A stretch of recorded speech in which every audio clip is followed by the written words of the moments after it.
Madame est dominée aujourd'hui par la proposition du Parti québécois de permettre la tenue d'un référendum d'initiative populaire. Un éventuel gouvernement péquiste y serait-il lié ou non s'il portait par exemple sur l'indépendance? Pauline Marois affirme aujourd'hui qu'un tel référendum serait purement consultatif. Alors, pour mieux comprendre les rouages de ce type de consultation, je joins Anthony Xavier Fournier. Il est professeur de sciences politiques au Cégep de Sherbrooke. Monsieur Fournier, bonjour. Bonjour, M. Bien. Parlons ça depuis le début. Qu'est-ce que c'est d'abord qu'un référendum d'initiative populaire? Bon, bien d'abord, ce sont des procédés de démocratie semi-directe qui permettent essentiellement à la population d'interagir directement dans le processus législatif et d'obliger le législateur, les parlements, à adopter, s'il y a un référendum, des lois en fonction de ce qui a été voté finalement le jour du référendum. Mais là, j'ai bien compris, d'obliger un gouvernement à agir?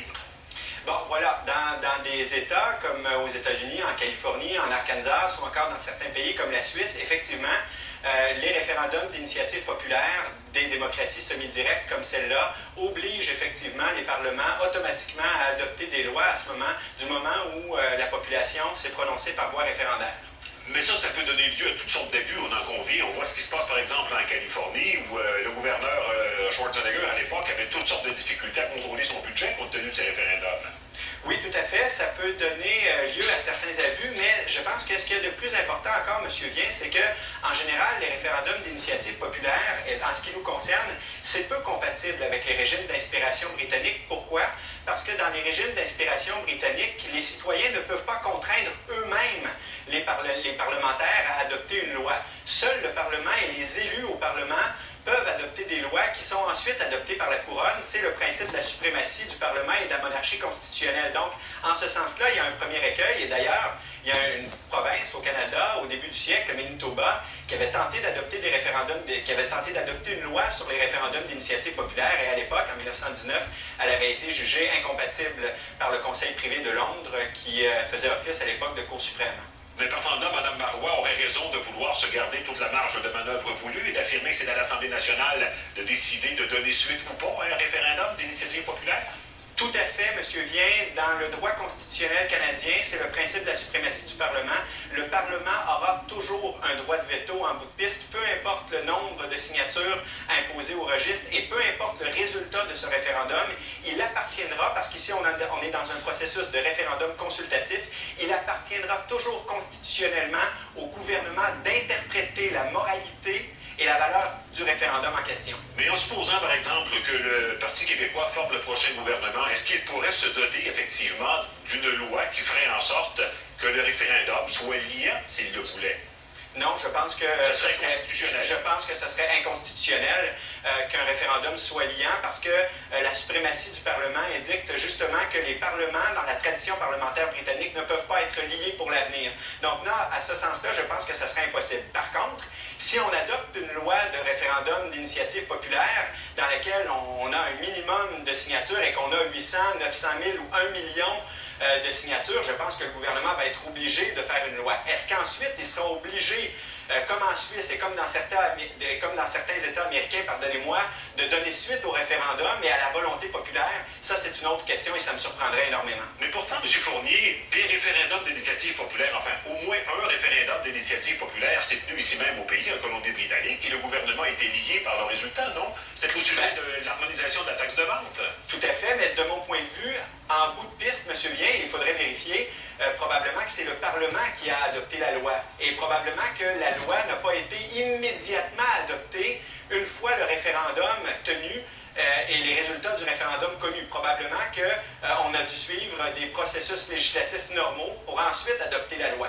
Ceci dit, M. Vien, vous avez raison de le souligner, il en demeure pas moins qu'il y a moyen de rendre compatibles un peu les deux principes, en ce sens que le Parlement peut toujours adopter une loi qui va dans la volonté de ce que le peuple et les citoyens lui ont dit précédemment. Et je pense que c'est sans aucun doute ce qui s'est passé en Colombie-Britannique. Mais partant de ce que vous dites, à quoi servirait de tenir un référendum d'initiative populaire s'il n'est que consultatif? Pourquoi pas tenir un gros sondage d'opinion à ce moment-là? Bien, attention là, M. Vien, si on a un processus dans lequel les citoyens s'impliquent, dans lequel on a 800, 900 000 signatures, parce que le Parti québécois parle de 15 %, alors que partout ailleurs, c'est beaucoup moins que ça. Là. On parle de 1,25 % en Suisse, parce que c'est intéressant, la Suisse, c'est 8 millions d'habitants, exactement comme le Québec, et c'est essentiellement 100 000 signatures. Je pense qu'en Californie, c'est 5 %, en Arkansas, c'est 8 %. Donc, si on a effectivement des citoyens qui décident de s'impliquer et qu'on a 15 % dans un registre de signatures, je pense que forcément, le gouvernement va devoir réfléchir à cette question-là. Et il y a toute la question de la démocratie. C'est quoi une démocratie?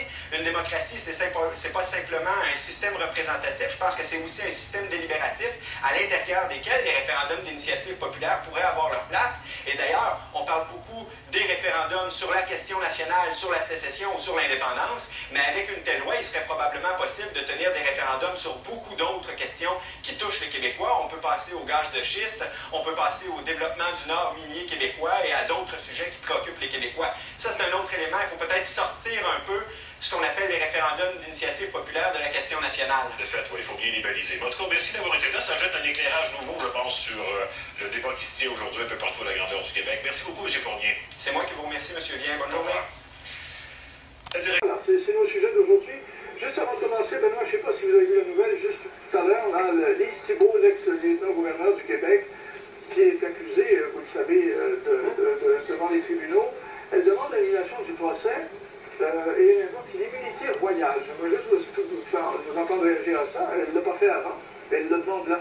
Ben, j'ai l'impression qu'en changeant d'avocat, probablement qu'ils ont dit il y a peut-être une voie là. J'ai de la difficulté, par contre, à... Il faudrait regarder là, la jurisprudence, mais j'ai de la difficulté à voir ici au Canada qu'un citoyen soit au-dessus des autres. Là. Même s'ils avaient le poste, elle était nommée, mais elle ne l'est plus. Benoît, à ma connaissance, je ne vois pas, comme Lisa vient de dire, quel statut permettrait d'avoir l'immunité au Canada. Maintenant, c'est probablement le cas dans le cas de la reine, c'est peut-être le cas dans le cas du gouverneur général. Encore une fois, est-ce que ça se transmet à Mme Thibault? J'en serais fort surpris, et Lisa a raison, il n'est plus lieutenant-gouverneur. Donc, personnellement, les accusations qui sont portées contre elle sont des dépenses indues. Je ne sais pas le détail avec moi, mais pendant qu'elle était lieutenant-gouverneur. Oui. Ouais. Ce qu'elle dit, c'est que pendant qu'elle travaillait comme lieutenant-gouverneur, Benoît, donc elle remplissait ses fonctions. Parce qu'à un moment donné, elle est accusée, elle ne peut pas être représentante de la reine. La reine paye ses impôts en Angleterre. Mais comment se fait-il qu'on découvre ça 5-6 ans après? Oui, ça aussi. Mais je pense que c'est le nouvel avocat qui a dit, j'ai peut-être trouvé une façon. Je ne sais pas si on découvre ça, c'est parce que... Moi, quand vous m'avez appris ça tantôt, Simon, j'ai comme eu un bouffet de rire. Je veux dire, franchement, c'est un peu prétentieux d'essayer de... Je me rappelle comment, la semaine dernière, comment les membres, par exemple, du gouvernement quand Amir Kadir s'est fait arrêter, comment ils ont dit que personne n'était au-dessus des lois. Alors, et le représentant de la reine d'Angleterre serait au-dessus des lois? Est-ce que la reine d'Angleterre est au-dessus des lois? Ben, si c'était le cas, on me laisse entendre peut-être Benoît, je ne dis pas qu'il est d'accord avec ça, mais à cause du statut de la monarchie, ça prouverait que, finalement, c'est ça, c'est-à-dire qu'on n'est pas dans une véritable démocratie, parce qu'il y aurait au moins une citoyenne qui serait au-dessus des lois, parce qu'elle serait de droit divin. C'est ça la monarchie. C'était comme ça dans le temps de Louis XIV. C'est pour ça qu'il y en a qui ont fait de la révolution, qui ont instauré la démocratie. Il me semble que ça, c'est pas payant. Alors, écoutez, on y reviendra. On va essayer de vérifier si c'est possible, et quels sont effectivement les attributs. Par exemple, en France, quand le président de la France est dans l'exercice, il ne peut pas être accusé. Chirac n'a pas pu être accusé, ni Sarkozy pendant qu'il était en exercice.